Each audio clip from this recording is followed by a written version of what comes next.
নমস্কাৰ বন্ধু বান্ধৱীসকল, আজি মই আপোনালোকৰ মাজলৈ এটা বেলেগ ৰেচিপি লৈ আহিছোঁ। কুকুৰা মাংসৰ লগত ঔটেঙাৰ জালুকীয়া জোল। আপোনালোকে বাৰু আগতে এনেদৰে বনাই খাইছেনে? যদিহে খোৱা নাই তেন্তে এবাৰ বনাই খাই চাবচোন, খুবেই খাবলৈ ভাল হয়। এই ৰেচিপিটো বনাবলৈ খুবেই সহজ আৰু খুব কম বস্তুৰে এই ৰেচিপিটো তৈয়াৰ হৈ যায়। আহক তেন্তে আমি ৰেচিপিটোত দৰকাৰ হোৱা বস্তুখিনি চাই লওঁ। আশা কৰিছোঁ আপোনালোকে ৰেচিপিটো চাই ভাল পাব। আমাৰ ইয়াত প্ৰয়োজন হ'ব চিকেন, ব্ৰইলাৰ মাংস লৈছোঁ, ঔটেঙা, আদা নহৰুৰ পেষ্ট, নিমখ, হালধি আৰু জলকীয়া আৰু কাটি লোৱা সৰু সৰুকৈ পিঁয়াজ। এয়া আমি কেৰাহীত তেল দি ৰাখিছিলোঁ। তেলখিনি গৰম হোৱাত আমি ইয়াতে পিঁয়াজখিনি দি দিছোঁ। পিঁয়াজখিনি খুব ধুনীয়াকৈ ভাজিব লাগিব।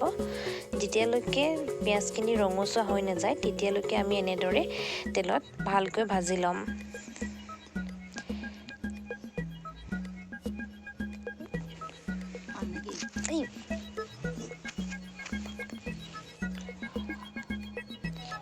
এয়া পিঁয়াজখিনি আমি ভাজি আছোঁ। গৰম তেলত পিঁয়াজখিনি ধুনীয়াকৈ ফ্ৰাই কৰিব লাগিব। পিঁয়াজখিনি যেতিয়ালৈকে ৰংটো সলনি নহয় তেতিয়ালৈকে আমি খুব ভালদৰে ভাজি থাকিম।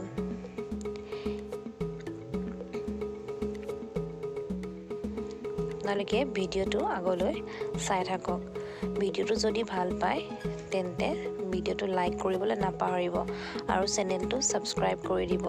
আগলৈ এনেদৰে ভিডিঅ'বোৰ পাই থাকিবলৈ আমাৰ চেনেলটো ছাবস্ক্ৰাইব কৰি বেল আইকনটো টিপি ৰাখিব আৰু ন'টিফিকেশ্যন অল কৰি ৰাখিব। তেতিয়াহে আমাৰ এনেদৰে বনোৱা ৰেচিপিবিলাক আপোনালোকে পাই থাকিব। এয়া পিঁয়াজখিনি ৰঙচুৱা হোৱাত আমি ইয়াতে মাংসখিনি যোগ কৰি দিছোঁ। মাংসখিনি খুব ধুনীয়াকৈ তেলত ফ্ৰাই কৰিব লাগিব। এনেদৰে খুব ধুনীয়াকৈ আমি তেলত ভাজি লৈছোঁ।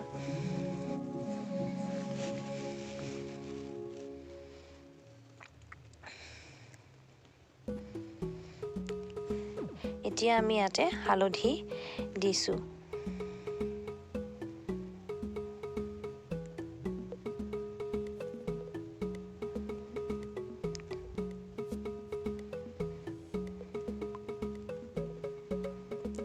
আৰু ইয়াৰ পিছত এইখিনি হৈছে ধনিয়া আৰু জিৰাৰ গুড়া। এইখিনি আমি ঘৰতে খুন্দি ৰাখিছিলোঁ।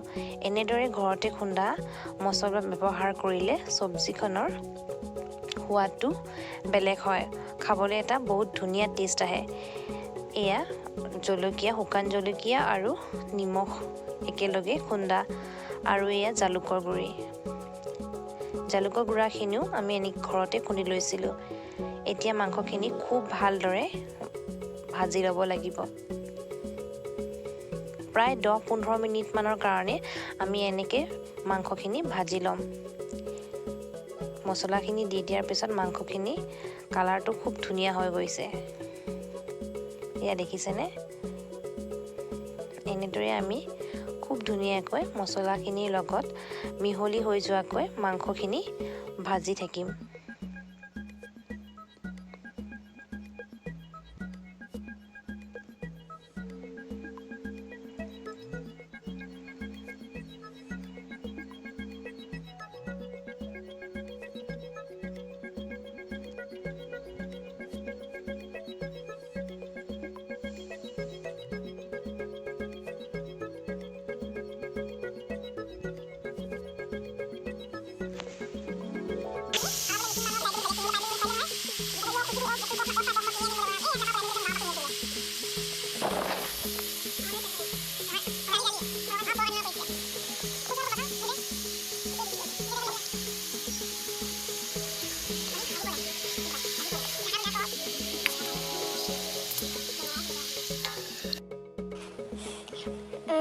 এইটো এটা বেলেগ এটা আইটেম কৰা হৈছে।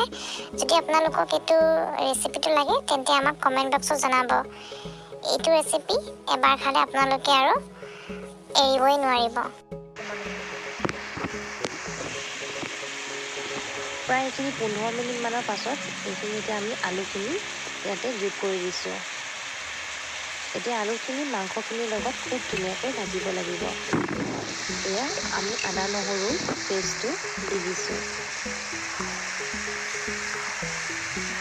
এতিয়া আমি আলুখিনি মাংসৰ লগত খুব ধুনীয়াকৈ ভাজি ল'ম। যেতিয়ালৈকে আলুখিনি নিভিজে তেতিয়ালৈকে আমি এনেদৰে মাংসখিনি ভাজি থাকিম।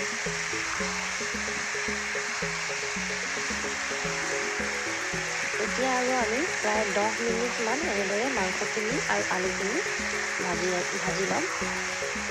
এতিয়া আমি অলপ সময়ৰ কাৰণে মাংসখিনি ঢাকোন লগাই দিম। তাৰপাছত এইখিনি প্ৰায় 5 মিনিটমান ভজাৰ পিছত আমি এতিয়া ইয়াতে গৰম পানী অলপ এড কৰি দিছোঁ। এনেদৰে মাংস আৰু আলুখিনি নিসিজালৈকে আমি অলপ পানী দি ভাজি থাকিম। এনেদৰে পানী অলপ দি ভাজি থাকিলে আলুখিনিও সিজি যাব আৰু মাংসখিনিও ধুনীয়াকৈ সিজি যাব।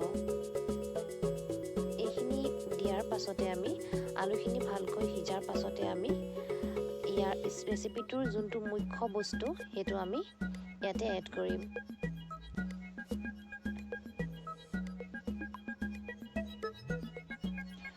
যিহেতু ঠাণ্ডাৰ বতৰো খুব বেছি ঠাণ্ডা পৰিছে, সেইকাৰণে এই ৰেচিপিটো আজি বনাইছোঁ।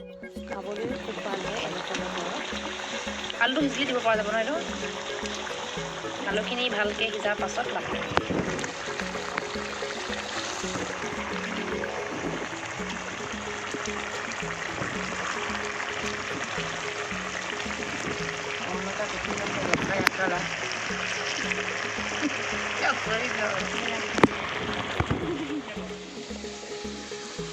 এয়া মাংসখিনি খুব ধুনীয়াকৈ সিজি আছে, আলুখিনি প্ৰায় সিজি হৈছে।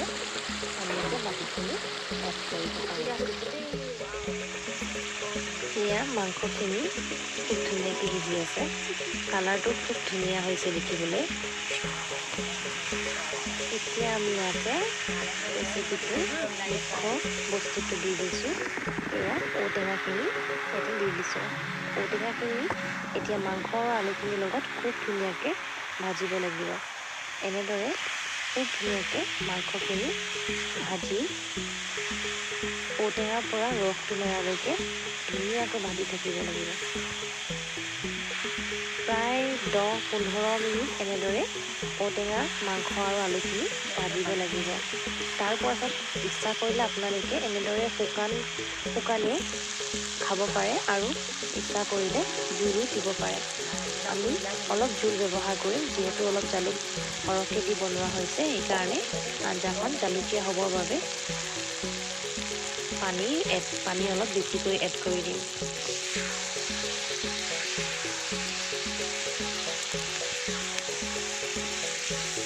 অলপ পানী আমি এতিয়া দি দিছোঁ। তাৰপাছত এইখিনি এয়া আমাৰ মাংসখিনি এতিয়া হৈ গৈছে, নমাব পৰাই হৈ গ'ল। আমি নমোৱাৰ আগতে এয়া নগা ধনিয়া অলপ দি দিছোঁ। মাংসখিনি দেখিবলৈ খুবেই ধুনীয়া হৈছে আৰু এই ৰেচিপিটো খাবলৈ খুবেই টেষ্টি হয়। আপোনালোকে এবাৰ ট্ৰাই কৰি চাবচোন। যদি সেই ৰেচিপিটো ট্ৰাই কৰি ভাল পায় তেন্তে আমাক জনাব। আৰু আপোনালোকে ভিডিঅ'টো চাই কেনেকুৱা পালে আমাক কমেণ্ট কৰি জনাব।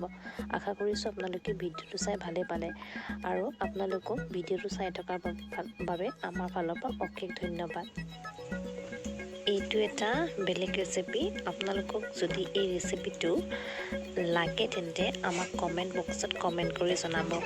এই ৰেচিপিটো খুবেই টেষ্টি হয় খাবলৈ। আপোনালোকে এবাৰ খালে আৰু এৰিবই নোৱাৰিব। যদি আপোনালোকক এই ৰেচিপিটোৰ প্ৰয়োজন হয় তেন্তে আমাক কমেণ্ট কৰি জনাব। আমি নিশ্চয় এই ৰেচিপিটো আপোনালোকৰ আগত আগবঢ়াম।